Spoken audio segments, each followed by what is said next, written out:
Hello, my name is John Cassar and I'm the director, executive producer here on 24. First, I'd like to thank you for buying the Season 5 DVD set. By doing this, you now have exclusive access to this behind-the-scenes video diary. You'll get to share in the secrets of the making of 24 in 18 installments throughout the broadcast of year 6. Right here, you'll be able to see interviews and exclusive footage not seen anywhere else but on this website. You'll get specialized tours of wardrobe. Need a belt? The prop lockup, which is floor to ceiling filled with props, like this one here, for example. You'll have to watch out for this in future episodes. And this set behind me, which I can't really show you in any detail right now, but in a future installment, production designer Joseph Hodges will take you on a personalized tour and show you why it's a very important set on Season 6 of 24. And I thought I'd kick off the first installment with a director's tour of CTU. So let's start with Chloe's area. Chloe. Hi, Kim. You're still here. Even though she's right in the middle where everyone can hear almost every conversation she has, we still play conversations like they're private. And we're just able to do that by just keeping the shots very tight, right on her face, and you just assume that no one else can hear what she's saying, even though here she is right in the middle of everything. Yeah. Trusted you. Only because he had to. I helped stage his death. The hub of the activity in CTU is always in the bullpen. This is what we call the area where all the other programmers are. Did you get him? Still working on it. It's designed in a way that we can get the cameras right around it. It's an oval. It's a big oval that I can put all the cameras around and really shoot inside. So when there's a scene where they're monitoring things and things are happening at CTU and it's all very exciting, the cameras stay on the outside and can look inside. Now we're in the deep, dark basement of CTU. If you come with me, you'll see that it's right in CTU. But the way we shoot it, by always putting our cameras towards it, just like my camera's doing now, it always feels like it's in the dungeon. So from now on, when you're in CTU, take a look and see in the background and see if you can see these servers that are actually in plain sight. It's all just a trick. On 24, we always need to move people from A to B because we're in real time, which means a lot of the time we have to move people down hallways. Natural gas. You can use it as a delivery system for the Syntax. You can get it into people's homes. I need you to get Chloe on it. We need to find out which one. Right. We don't have that many hallways here on the set, but we can do it in a way where we go down one hallway, that becomes another hallway. And so really we only have 2 long hallways which we keep using and reusing. A swing set is a set that you can make anything you want. So in 24, at CTU, we always need swing sets. What you'll probably recognize this as right away, because it's round, is that this is where we do all of our medical. You remember me? My name is Tony Almeida. You killed my wife, Michelle Desna, this morning. You can see here in an upcoming episode, we need it as a morgue. I can't tell you much more about that. You're going to have to wait and watch the show. Hope you enjoyed the first installment of the 24 Video Diary. And remember, after every episode, come back to this website for your exclusive look at how we made that show. Thank you again for buying the DVD set.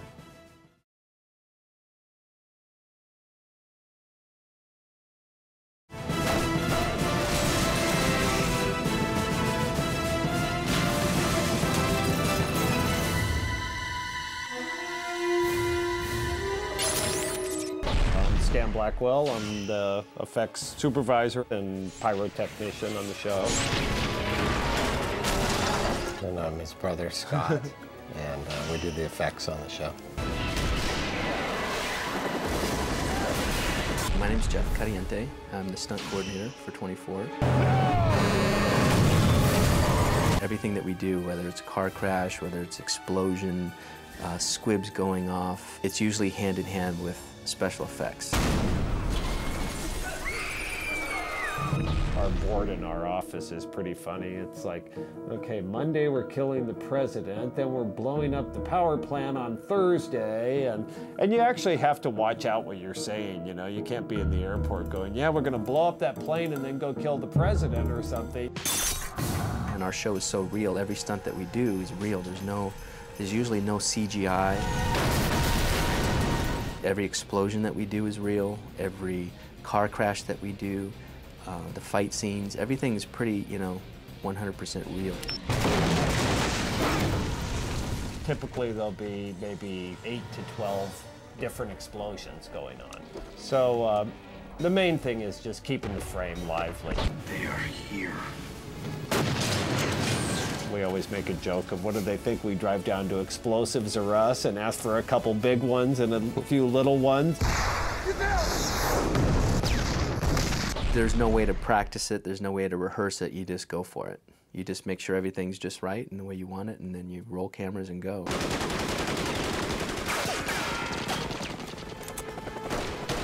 We'll get together a couple of days in advance, block the scene out, and then we have to run it by Kiefer. And Kiefer obviously has his say-so on what he would actually do. Federal agent!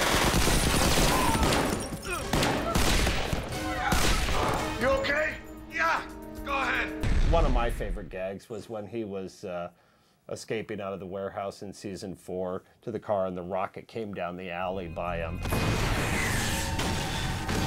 And that's the only time I've seen it in his eyes that, you know, maybe he was a little worried. And he said, well, Stan, how about if I turn around when I hear it? And I say, by the time you hear it, Kiefer, it's going to be 100 feet past you and the car is going to be exploding already. So he said, how do you feel about it? And I said, you'll be all right as long as, you know, you're on your mark.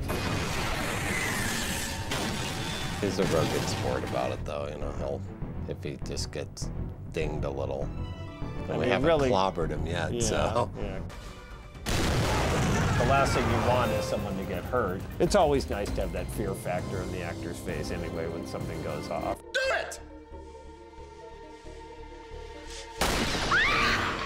Son of a bitch! I shot her above the kneecap! It's like everything you want to do as a kid, and now you get paid for it. We just did a nice big explosion last week, and just before we were going to push the button, I looked at Scott, I go, I love this part.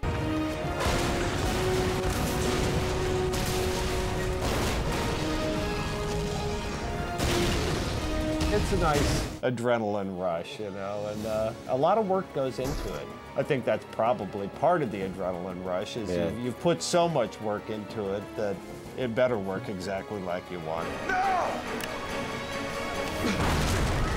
Like Stan said, we can't believe anybody would want to do anything else in the film industry except effects. Yeah.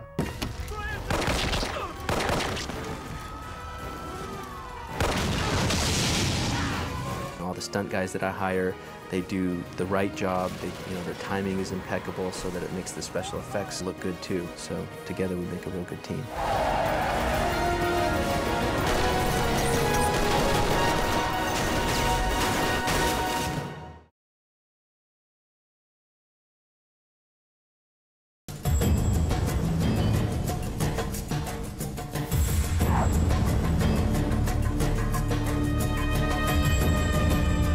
Great thing about the mix is when it's done, that episode is over, and we can put it on the shelf and move on to the next one. No, the great thing about the mix is hearing the whole show come together. That is, it's all in pieces until then. We have, the editors are working on the picture, the dialogue editors are working on dialogue and ADR. Sean and Jeff are working on the music. Sound effects guys are doing their work. And then at the mix stage, everything all comes together, and it's the first time you really see the show as it will air. Jeff, Tax? What do we think Jack's gonna lead us to a side? Oh, wait, I can't talk about this. We go with our sound supervisor and we spot the show, and we can see what dialogue is good, what dialogue is not good, where we need certain sound effects, where certain pieces of music are going to work the best. And we kind of come up with a game plan there. ADR is automated dialogue recording. We do that after we've edited the show. The actors will come onto the ADR stage, and they will watch their picture up there of their lines. There's a series of beeps that cues them when to speak, and they will record additional dialogue. The prisoner you're looking for is Hassan Namir. I'm sending his picture to your PDA. Sometimes it is additional dialogue. We'll add lines in editorial to clarify storylines. Other times, there was a noise where maybe a crew member may have dropped something during a line of dialogue. which sticks out. Maybe a plane was going overhead, or sometimes the actors just may slur their words a little bit, or the mic's a little too far away, and we need to shoot something for clarity. So there's a number of reasons that we shoot the ADR. We tend to do quite a bit in this show, and because we do a lot of location work. There's a lot of, we can't control the dialogue as much as you can in a studio. And then when everything comes here and comes together, our guys they got about a day and a half to put this show together, which, you know, for such a big show, they're working nonstop. They do a really good job. And what we do is we actually hook up with our executive producer, Joel Surnow, usually Steve Cronish, Howard Gordon, and whatever editor is cutting the show. In this case, it'll be Dave Latham for episode 1. We do what's called a playback. So that'll happen probably around 2 o'clock today. We'll get Joel on the phone and the editors and the producers at the office over there, and they give us notes, and we spend the rest into the evening here doing those notes. The notes can be about anything. There's a lot of times we adjust pieces of the music. Other times there are sound effects that are too loud, too soft. And what's great about it is that we see it in its best, most pristine form. I mean, no one's ever going to see it as good as we see it here. You know, we lay it back in a room that's made to make sound great. And it's got a big high-def monitor in there, and I'm listening to it in 5.1 surround sound and these great high-end speakers. You know, it's the best the show is ever going to sound. So, to me, it's the most fun part of what we do.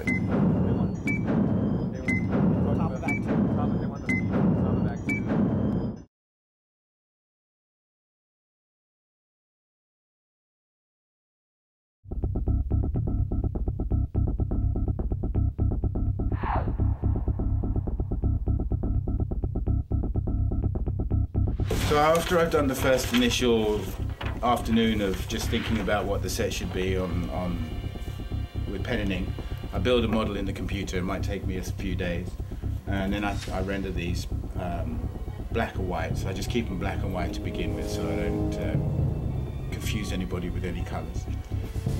So we've got these renderings of the first flavour of what the bunker should look like, and then I start adding some colours and some textures.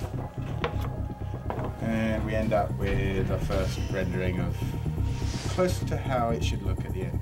For the first time on 24 in 6 years, I've had to build a location, a set that our public knows. So this is the Oval Office. The desk isn't here at the moment because it's down in the bunker, which I'll take you to. Okay, so this bit of carpet was really difficult to do. We obviously couldn't find the carpet that went in the Oval Office, so we bought this mat from here to here, and we cut it into our own blue carpet, and we painted the gold stars around the edge. This is the bunker, the evil bunker. I've gone evil this year.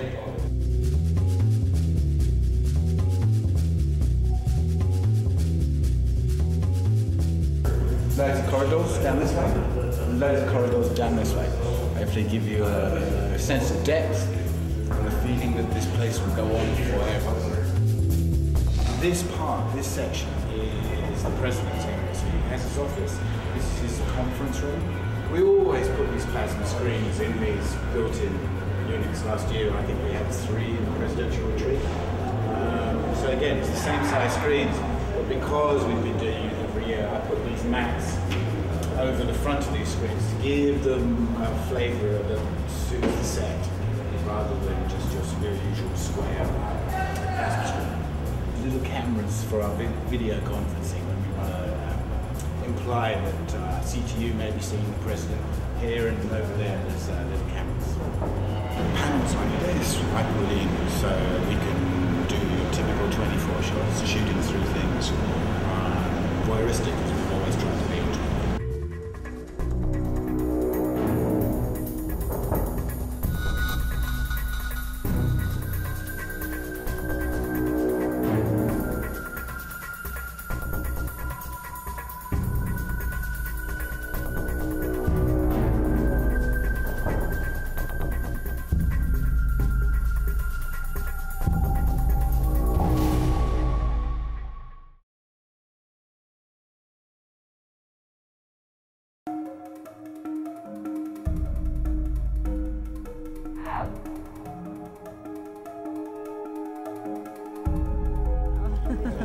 they're talking, they're standing and talking, and he says, show me, and that's what starts laying back.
Then Nicole, we're on the crane, gunning this way for Kiefer's stuff, and dude behind him.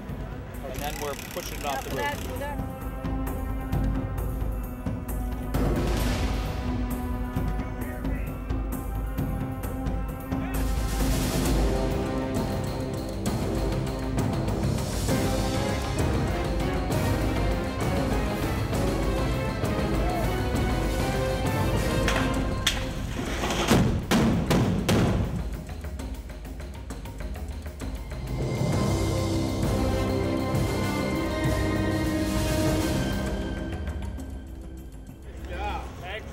Did it work out, Stan? Hopefully that all worked out for everybody. Good job, buddy. All right, thanks. That looked good. We're all happy with it. Everything was safe. That's the main thing. So, moving on to our next gags.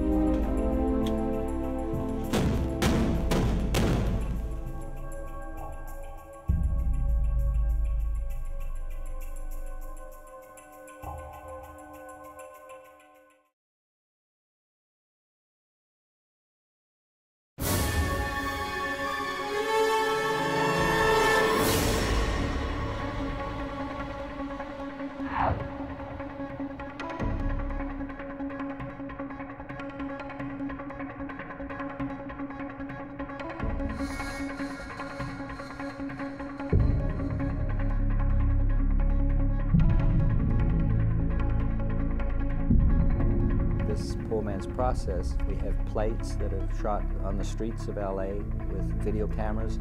We're projecting them behind the car, and as you can see, the car is completely stationary, and all of the motion of the feeling of the people being in a car driving is done with lights that flicker and move and dim and pan, and those are done by my electricians at the direction of myself and David Sonora.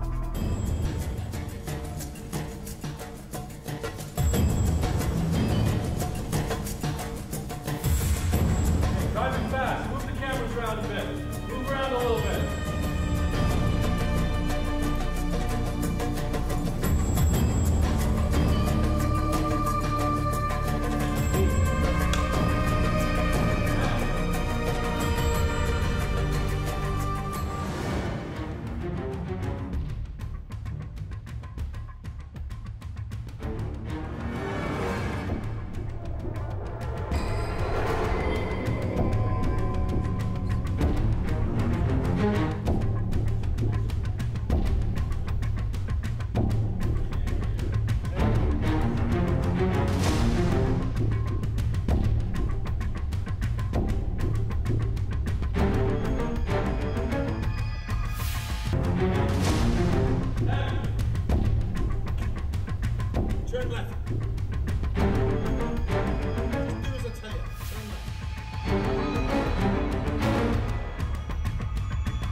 Drive! Drive! Turn there, turn there.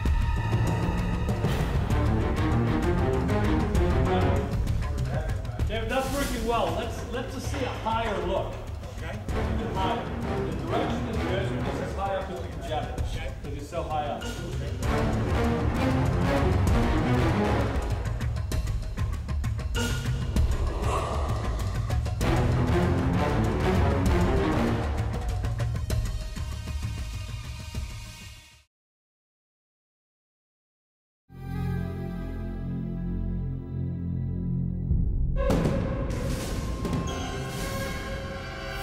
Your deal is swinging in here, whether you shoot from outside the hole for protection or just take the step in, whatever you want. So from that position, whatever that is, this whole chunk goes out and he takes it. Bam, that's the first one.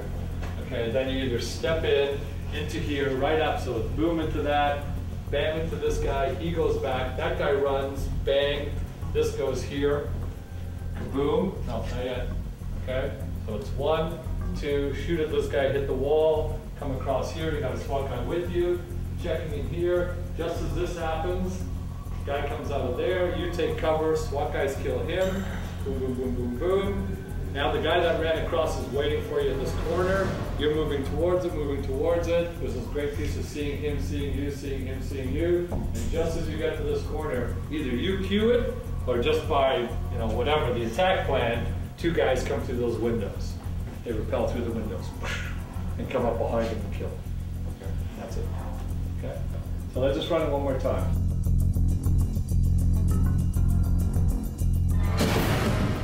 Bang!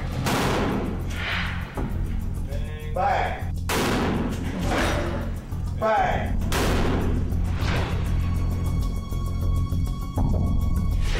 On action, boom, beat, and then it comes in. Is there going to be any smoke? Yeah, we're going to have a bunch of smokes and dust, and we're going to just really pressurize it. So go for it. So when the shelf shatters with the dead cord, it goes. Then that chair will flip over, lamp will shatter. We're going to have 2 SWAT guys rappel through the window, so we're making it look like this is a 6-story building. The main thing is it's going to be really, really loud. So when this goes off, there's dead cords here. So we're going to blow the wall that hit this, then the chair is going to lift up, a lot of paper, debris, dust, paper flying. Real quick. Go, go, go. 3, 2, 1, action!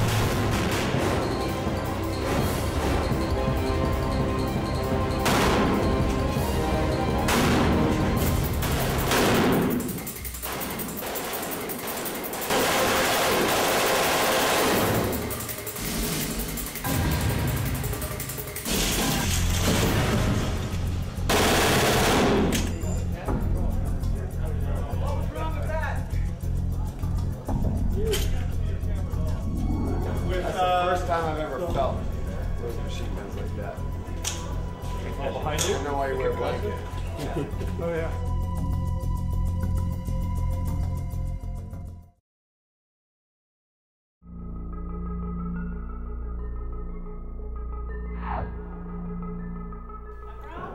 Action!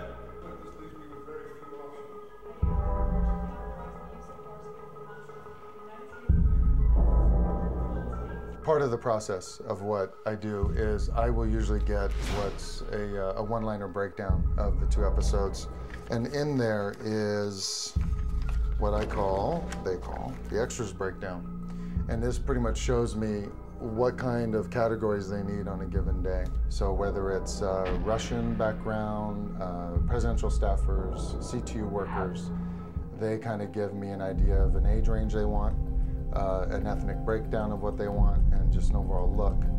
And I go ahead and I call a casting company, and they send me photos, show those to the first AD and the director. From that we select who comes in and works. They'll send me photos in a format like this of possible choices, or they'll send me even more. And that's when we go through, and that's the process of showing it to the first AD and the director. and they'll make their choices based on this. We'll try to use the same people as much as we can since the whole season happens in one day. As the seasons go by, we will bring back some of the same people just because they're familiar, they know the job, they know what to do, so it just makes our lives much easier that way. I'm a background artist on 24. It's all a consistent circle, you know, rotating, miming, crossing, all that comes into playing a good background artist. I've been doing 24 for probably about a few weeks. You kind of get used to where you're going. After the beginning, somebody will tell you where to go. It depends on the people that are working on set a lot of times. Sometimes they'll say, go in this general area and cross back and forth. Sometimes they'll say, you're gonna stand in one area, wait 5 or 6 seconds, and cross and wait for someone else to come back over. So it varies. I'd say it's about 50-50 with how they tell you to do it and how you do it yourself. Just pantomiming, I mean, it's a lot. If you're further away from the camera, you can whisper to each other a little bit, but it's a lot of fun doing it, believe it or not, because here they keep you active, the time goes by fast, the crew is awesome, everybody's nice, they all try and learn your names. My downtime, I'm a writer. I sit home and I write. That was my motivation for coming to Hollywood in the first place. And then moved out here and figured I'd give the acting thing a try like everybody else in this town, and so far I love it. Hopefully, you know, not background forever, but it's good while it's here, and look at the goal of becoming a principal in a show, maybe like 24. You know, you're watching the show and a lot of times you don't think about the background. I didn't before I did it, but if you actually take the time and watch them, even if they're a little blur in the background, it's cool to know that, you know, now with what you've learned that they're not really talking, and just to pay attention, you'll definitely laugh a little bit and enjoy it more. We're gonna be here for a long time. You guys keep watching because guess what? You never know, you might see me.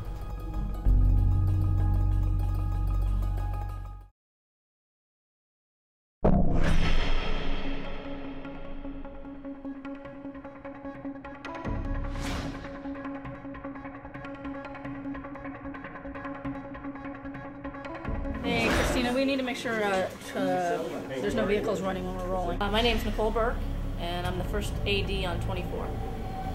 Kind of like the general, like a general manager. I run everything on set. My name is Richard Rosser. I'm first AD, one of the 2 first ADs on 24. Our job is to take the script once it's in the format out of the writers' heads and on paper. Then we break those down into shots and try to figure out the best way to shoot those once we're out on location, so that we can really maximize the time we have, the energy, and the performances. I am the right-hand person to the director and make sure that he has everything he needs and wants. Here we go, guys. Here's a picture. Here we go, guys. Roll sound. Okay, set. And action. The guy tilts up a little bit at the beginning. There you go. Nice. And that usually lasts about 15 days. And then we shoot 2 episodes at a time, which is 16 days. So it's kind of like doing a little mini feature every 16 days. And ready, camera, action. Everything takes time. All the various elements from props, wardrobe, special lighting, stunts, vehicles, every aspect of production that's in the script that can be broken down. That's one of our main jobs, is figuring out the logistics of how we're going to make this thing work. This show's hard because we're real time, so we tend to, when you see nighttime outside, we're outside. Action!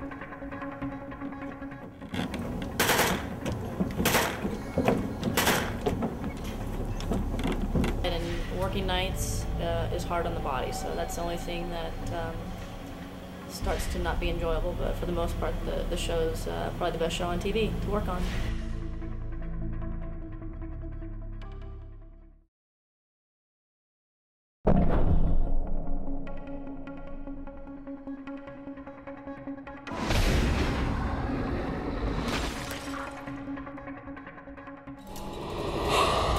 We have a few of our boxes, and all our boxes are labeled, so we can find our props, and if they need lighters, keys, wedding bands, watches, we go right to one of our boxes here, and we have them labeled. They need watches. We run to our box and we grab out watches. we know what time it is. I will probably come to this one of these boxes right here, and this is where we keep all of our license plates. We do license plates on the cars. Weapons. If we need a knife or a wrench, here we have wrenches.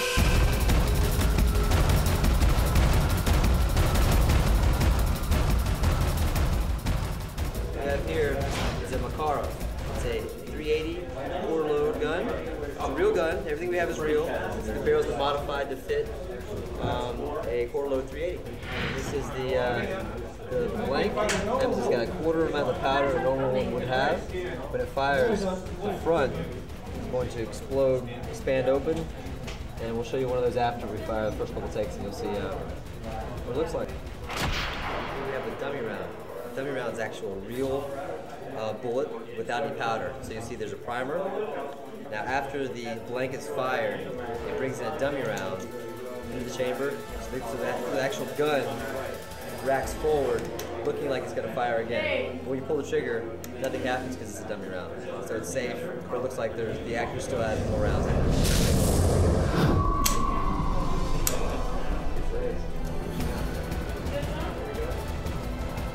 Gun's hot. He's going to fire 4 shots, take him out, walk over, check his pulse, end of scene.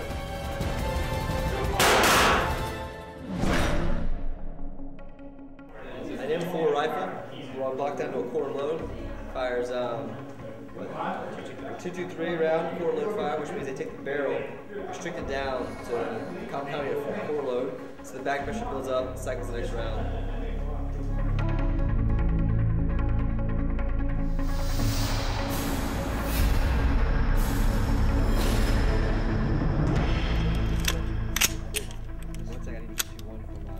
One second. You are hot. Here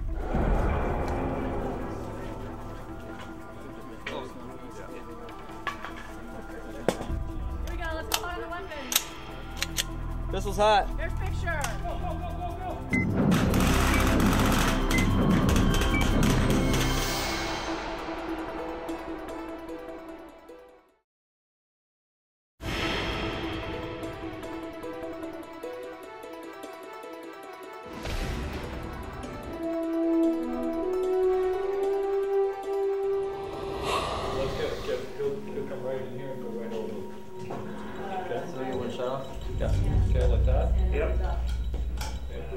Just got to make sure that Lex gets right in here and doesn't block you.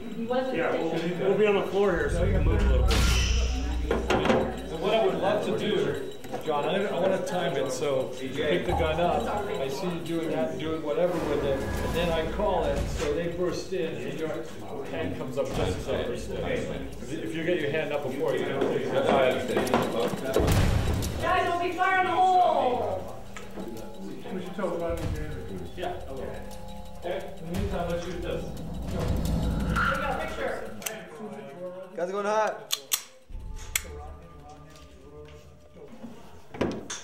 That's hot. See Mark. See Mark. Yes. I thought you had that under control. Won't be long before they get now. Good weapon!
work on the show 24. I'm the main paint foreman on the show. It's all make-believe. You see a marble column on the show, concrete, anything dilapidating old, it's usually something new that's built on the set. Designer usually comes up, gives you an idea of what he wants to do. Basically, everything's made out of wood or MDF, which is a multi-density fiberboard. Put a little paint thinner on here first, give you a little bit of time so you can play with it.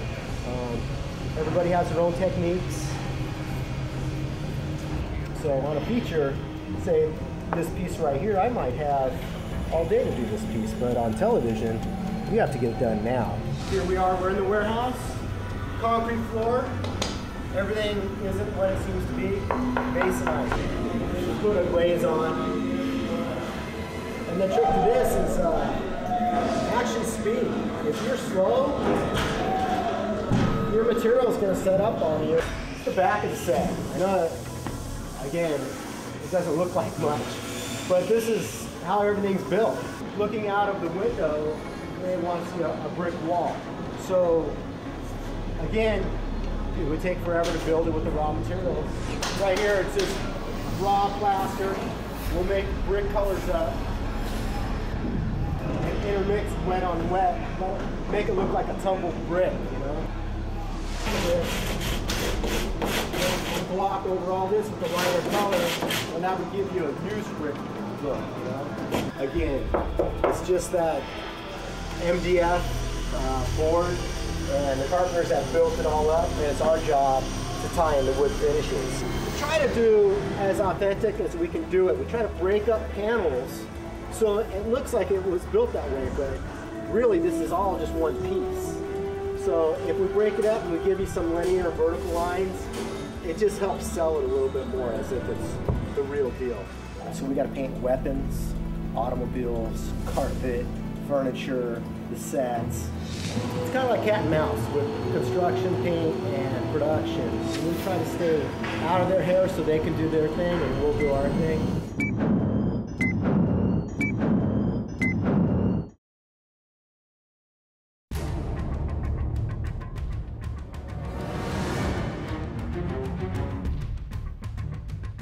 I've been here since season 1. It's been a great gig. I cut 8 episodes a year. There are 3 of us. It takes 3 of us to keep up and get them on the air on time. I read the script, but I try and ignore it while I'm cutting. I try and get I try and read the film because there are always a lot of differences. Once the director gets out to the set and the actors get involved, things change and they alter from the script. So if I work too hard trying to adhere to exactly what the script says, I'm not extracting the best potential out of the film. I need to sort of be a fresh audience in a way. How I decide what's going to be in the boxes or just in the show in general is my main concern is emotion. When I'm cutting a scene, that's what I'm trying to do. I'm trying to extract the greatest emotional impact from it. We've got 2 things that aren't really unique in 24. One is a very romantic scene. It's what I consider one of the great kisses I've ever seen on the screen. It's fantastic. Not so much for the kiss, but what happens right before and right after the kiss. The 2 actors, Marisol Nichols and Eric Balfour.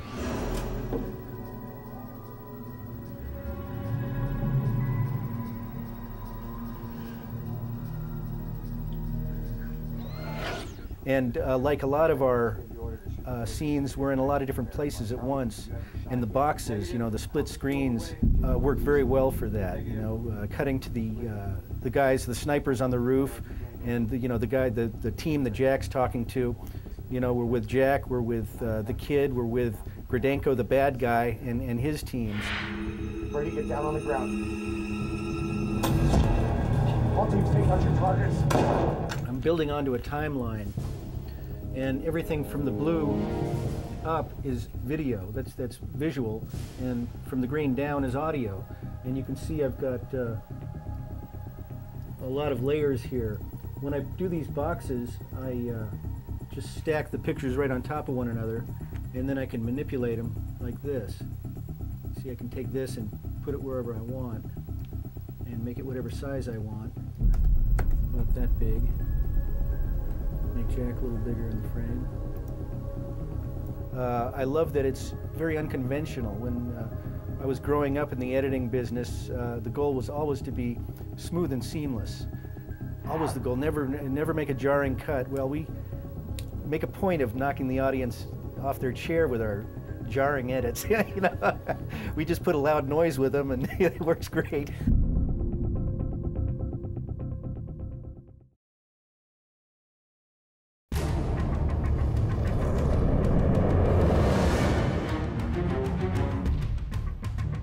Hi, I'm Rodney Charters and I'm the VP on 24, and this is our first time shooting at the Santa Monica Pier. When you find in the script that the writers have sent you to a place as special as this and as well known, you're up against a big conundrum, because in a situation as large as we are expected to see here tonight, we would normally have a big light. We've been denied that because the people who live just down on the foreshore here, they don't want to see lights shining in them. Also, our normal lights that we might use are standard condors, 80-footers. We can't use any of them either because they're too heavy on this wharf. This is an ancient structure, and so we've had to resort to a little electric drive ones. One of the issues is that is positive is that there's generally quite a bit of light, but it's never quite enough for us to shoot with. If we take our digital still cameras out and we stand here and we actually take a picture, that's actually not a bad image. And if I zoom in a little bit, you can see that that's pretty believable for a night look. But unfortunately, when you're trying to do a close-up of Kiefer, or in this case, he's running down this dock area, there are areas where there is no light at all. And so we have to supplement the existing lighting. In order to bring this parking lot up to a level which allows us to shoot, we've added this 30-foot arm here, so an electric drive unit, so that it's quite light, actually. And we've got 1,000 watt powers on it, and they're just caressing the edges of the building, kissing past the bad guys here outside the dumpsters. And another one goes deep to find Kiefer when he arrives at that car. The other one of the 30-foot lights is, you can see it just poking up, a little arm coming up out of nowhere. But normally we have those twice as high, at least twice as high. So it's a little bit constricting because things don't quite work, but you make the best of it. And folks can sleep without being offended by lights. But I'm sure they're watching us, as are the fans over here. There's a big cluster of them, and it's kind of fun. We don't get this usually because we're out in the middle of nowhere, always shooting in miserable areas that no one knows about. But here, there's 100 people watching. So this is a remote control, lovely pressing device that can be set to do an iris control, change the stop, or focus. And in this case, it's actually going to control the intensity of a light. So now I have control on it, right? So you can see me dial it up, right? And all the way down. Okay. But what it does, it just puts a tiny little glint in somebody's eye as they're being, if I'm an actor and coming at you, it just puts a little tiny glint in the eye.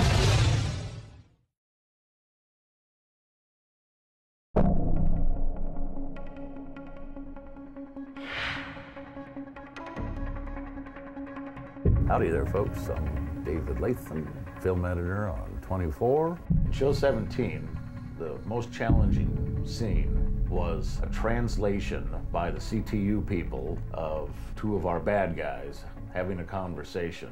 Even reading it in the script, it seemed really daunting. I'm like, how am I going to do this? There were so many people involved, and in order to do the translation, you always had to have the person translating his voice going. So the two bad guys could not be on the screen by themselves, because then there was no source for the translator's voice to come through.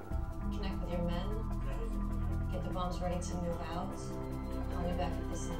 I was forced to utilize our boxes and always be either on jack or on CTU in order to keep that translator's voice going. As much as I was worried about doing it, it turned out to be a very good sequence that I'm proud of. I found it gave me the opportunity here to use some really nice angles too, and this 3 vertical box is one of my favorites, and one we don't usually get to use very often as the film doesn't lend itself to it. The challenge on 24 is finding a middle ground between a great camera move and a great performance. Normally the great performance has to win out, but since our show really is about that certain look, we have to kind of get both in. And it's really challenging to get 45 minutes of film, cut it down into a 2-minute scene, and get all the best possible pieces into the scene. One of the things that I like the most about the show is how we shoot through things, semi-obscured angles and over people's shoulders and around them and through, you know, Venetian blinds and things like that, a little voyeuristic. I like doing action scenes, even though I don't like watching action movies, but action is fun to cut. But I also like the dramatic scenes and finding good places to build moments that sometimes the actors didn't put in there, and you can open up a space and let a line really resonate, give it more impact instead of just rushing on to the next line. It's kind of nice. That's my little contribution sometimes. It's like, hey, here's a good moment. Let's hold on this and let it ring. And this is the favorite part of my day, is getting the crossword puzzle done. While I'm waiting for the film, of course.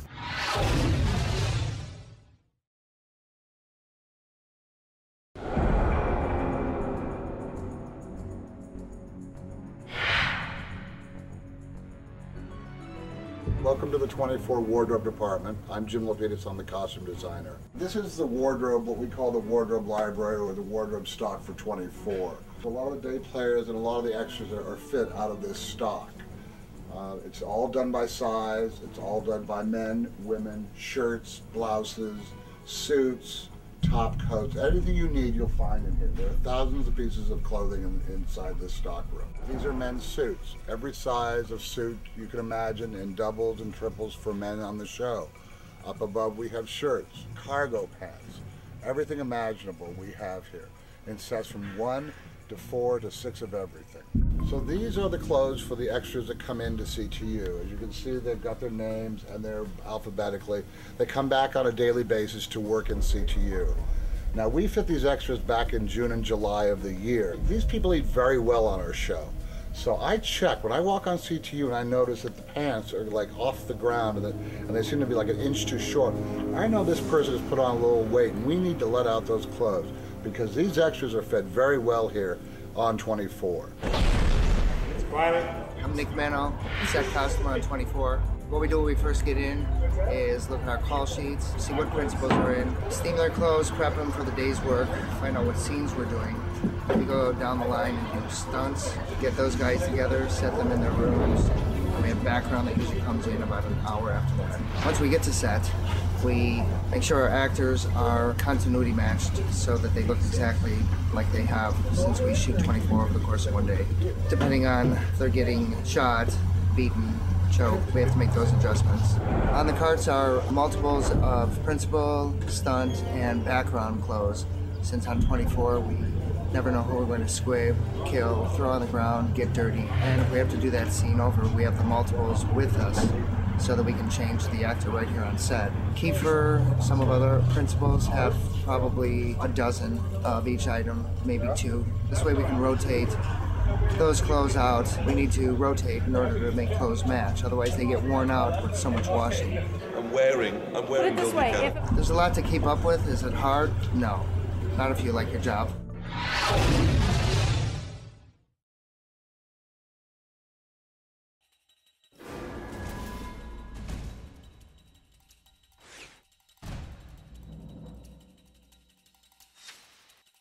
Oh yeah. This is Saeed Faraj. He's going to be playing Halil on the show. We're in the middle of a fitting. I picked out a jacket I like. I've got a top, I've got a pair of pants and some boots. We're going to step out while he gets ready. Good. So basically what it is, we've done a sweater, a dark brown Levi, a work boot, and a jacket. He's playing one of the bad guys. There are 3 of everything, because there may be a stunt double, he may get squibbed, we may have to shoot him.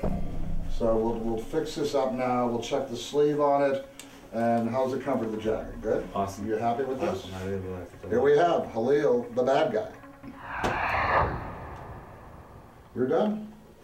We're done with the fitting. Nice. I now have taken pictures of him, which I will now print and show the director and the producers, and we're good to go. The photos have to be labeled with their name and the character they played. And we also have to make tag descriptions on what they wore and their sizes. So we always have it on file. A part of wardrobe's job is to keep continuity and photos and tag descriptions with their continuity page, so anybody can come and and see who's worn what in what scene.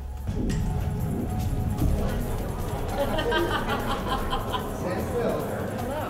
Hey. Shoes and warming coat for Yeah, baby. Chloe.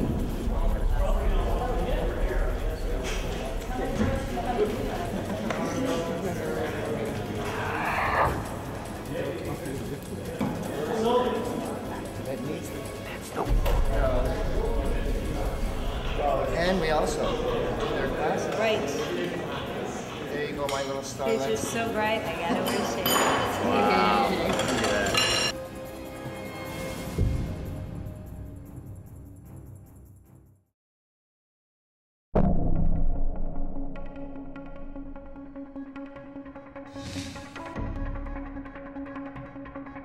I'm Debbie Manmiller, and I'm casting director on 24.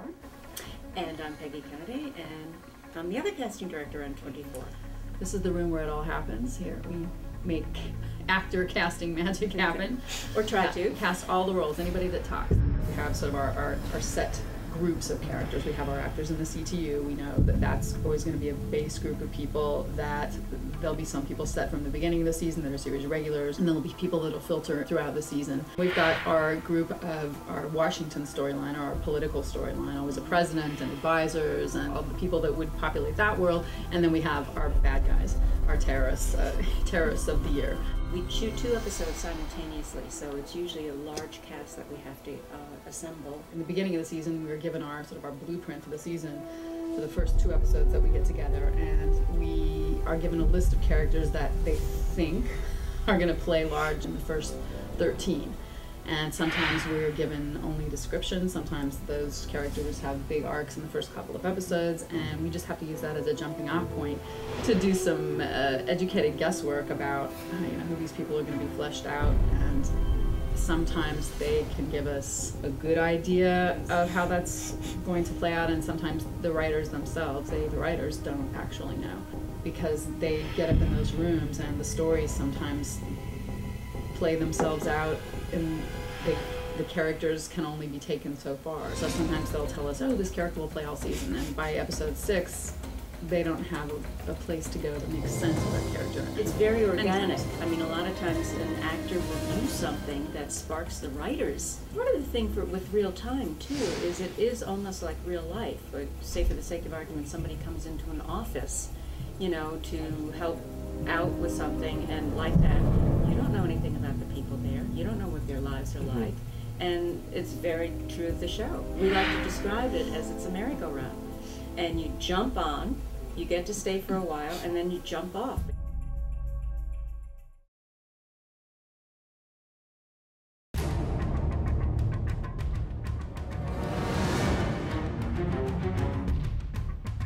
We stick everyone on tape, and the producers are really, I have to say, they're really good. We only have 2 or 3 directors throughout the season, so they will have been through many casting sessions with us too, and they'll remember people. So absolutely, we keep copious notes about the people that that they like, and we go back to those all the time. This was my 4th time auditioning for them. There were different roles here and there throughout all the seasons, and I had never gotten cast. So by the time they called me in for this role, I was like, they don't like me over there. Why do they keep, are they sure they want me to come in because they've not hired me 3 times?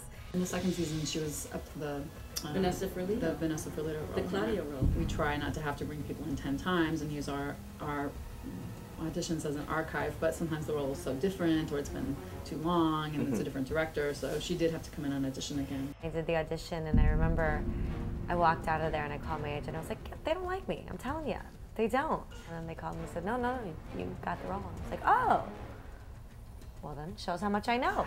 I wasn't nervous auditioning.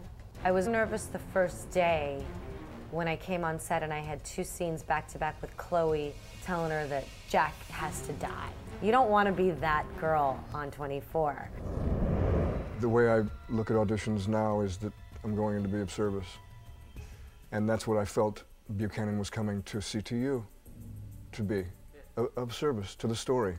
How can we help stop this threat to our country? So I went in with the audition with that. They didn't know how long the character was going to be here. They wanted, I'm sure there were going to be things to be revealed, which were chemistry, a dynamic on the set, what kind of energy I would bring.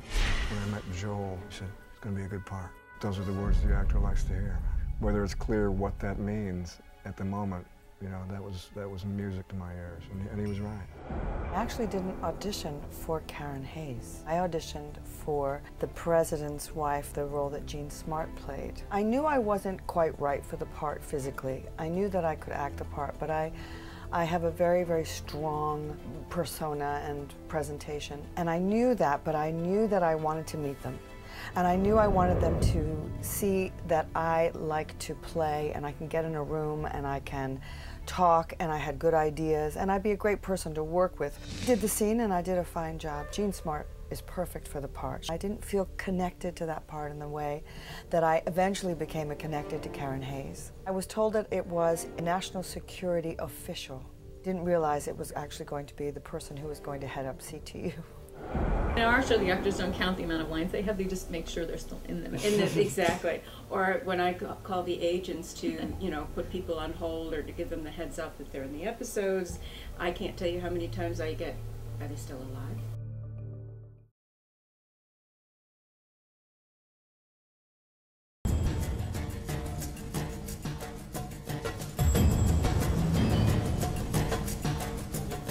Hey, it's Brian Spicer, directing episode 22. Welcome. We're up here on the roof for our final action sequence. It's our last night of filming. Our sequence is with chasing Chang out through the building up onto the roof. And our boy, Josh, slips and falls and is hanging by a chain, and Jack Bauer's got to save him, rescue him. I gotta hang the camera. How are you going to hang it? Build a little frame up this. I'm gonna bungee it. Can't just hand hold it? You can. You want to see a piece of his shoulder, though, right? Can you lean out over the railing with the camera? Well, that's where it gets a little tough. So stand by the prop up. I'm getting harnessed up because I'm about to hang from the side of the building. You pretty excited about that? Yeah, dude, it's fun. This is the funnest thing I've actually ever done. Not every day you get to hang from a building. As long as you see him, we whip onto him right to left, and then you counter, start walking left, and then step in the foreground. Just get a little bit of hip. Then he's going to crawl through your frame. How's that? No? It'll work. He's a little cut off. We may have to raise or lower him to clear his mouth.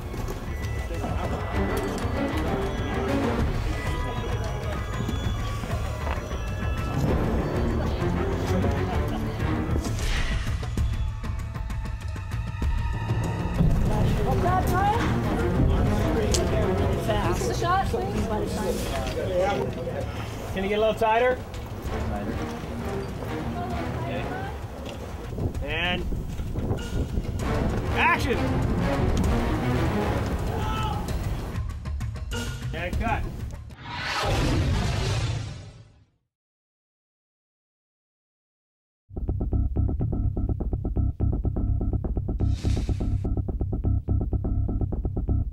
Set decorator is like the interior designer who comes into a space and selects the drapes, the furnishings, all the accessories, all the artwork, everything that's going to be seen within the space.